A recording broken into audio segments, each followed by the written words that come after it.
Petrol और diesel की कीमतों में बुध के रोज कोई तब्दीली नहीं की गई है। इससे कबल उनकी कीमतों में लगातार 2 दिन तक इजाफा हुआ था।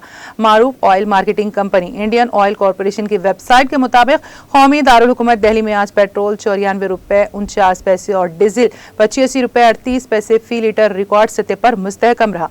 गुज़िश्ता 4 में से अब तक 17 दिन उनकी कीमतों में इजाफा किया गया, जबकि बाकी 13 दिन कीमतों में कोई तब्दीली नहीं की गई। इस दौरान दिल्ली में पेट्रोल 4.9 और डीजल 4.65 रुपए महंगा हो चुका है। दीगर बड़े शहरों में भी दोनों ईंधनों की कीमतों में कोई तब्दीली नहीं हुई है।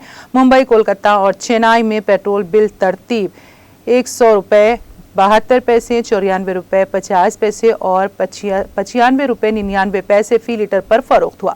1 लीटर डीजल की कीमत मुंबई में 92 रुपए 69 पैसे, चेन्नई में 90 रुपए 12 पैसे और कोलकाता में 88 रुपए 23 पैसे फी लीटर रहा। पेट्रोल और डीजल की कीमतों का रोजाना जायजा लिया जाता है और इसी बिना पर रोजाना सुबह 6 बजे से नई कीमतों का इतलाक होता है।